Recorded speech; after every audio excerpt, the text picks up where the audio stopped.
Hi, consulting is one of those very glamorous, exotic industries to look at.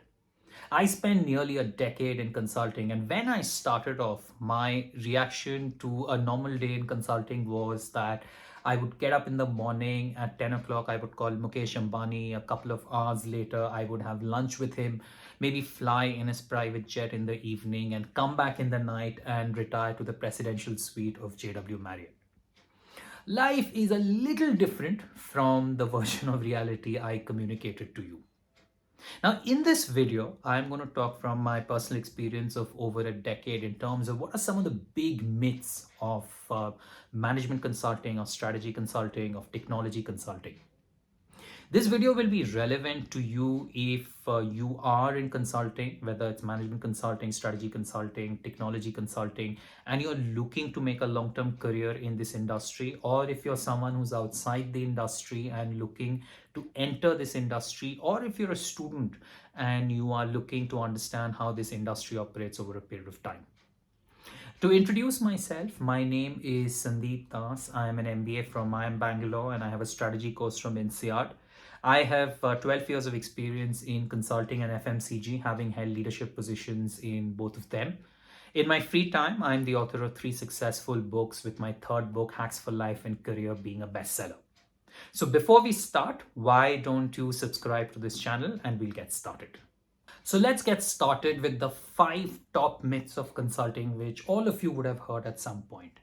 Myth number 1: you will only work out of corporate boardrooms. If you remember my introduction, the typical stereotype is you will work out of the head office of your client. The head office can be in Bombay, Singapore, New York. To be honest, this is true about 20% of the time, 20-25% of the time. But the remaining time, you will have a lot of travel and you will actually go to the most distant places. In my 10 years, I have visited the remotest areas in UP, in Bihar, in the Northeast, in MP. I have seen more villages in India than a lot of my other friends in other industries. Why do you typically have to travel so much? Because a lot of work is about understanding consumer behavior that is not in the metros. A lot of work is about setting newer business models. A lot of work is about cracking rural India or rural Southeast Asia or even the interiors of the United States. So the myth that you will work only out of the corporate office is actually not correct. The second myth that you hear about consulting is everybody is extremely competitive. Now, you would have seen in television series like House of Lies or from your own friends about this up or out principle. Up or out is essentially you are given regular feedback in consulting every day pretty much. Sometimes you get feedback, and at the end of 3 months or 6 months you receive formal feedback. Now, at the end of the year, if you do not measure up to the next level, if you're not ready to be moved up, you're actually politely asked to move out.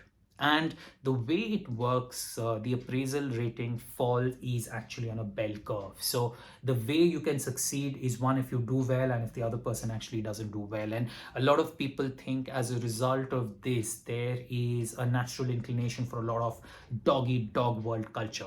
This is actually not totally true, because from my personal experience, I've seen some of the best friends I have made are actually during my consulting days. And the reason for that is very simple. When you're spending 12 hours a day, 14 hours a day under very high pressure in a same room, it's only natural that people like you, people of your age, are going to become very good friends. So that's myth number 2. It is not totally a dog eat dog world. Myth number 3: you will get an accelerated career if you spend a few years in consulting. So when I started off, there was always this notion that if you spend 1 year in consulting, you will get 2 to 3 years of jump in industry. While this was true till about 2013, 2014, it's actually not true right now. And why is that? The reason for that is, if you look at the other opportunities for employment, whether it's e-commerce, whether it's technology-led roles, whether it's FMCG, whether it's all the startups, the pace at which they work and the quality at which they work are actually in line with consulting. So there is no reason to actually give someone that kind of head start. Also, earlier, what used to happen is non-consulting roles never paid that much. So if you had to get someone from a consulting background to an industry background, you obviously had to jump them up so much so that you could pay them and match their salary from a consulting firm. But now, given the other firms, startups, e-commerce, technology-led roles, they already pay them so much that they can easily absorb them, and there is no need to jack up the levels that they come from. Myth number 4, and probably the biggest myth, that in consulting there is a lot of work-life balance. If you are a student, you'd have seen a lot of consulting firms come to your campus and they'll talk about there is so much work-life balance. Look at all our people, someone is running, someone is dancing, someone is doing stand-up. If you look at the websites of leading consulting companies, they push this, that we are really into work-life balance. We do social service, we do NGOs. Now, this is the biggest myth of them all. There is no work-life balance in consulting firms. There is a significant PR and an attempt that is made, but there is no work-life balance. So a good day, you will work 12 hours a day. A bad day, it will go to 14 hours a day.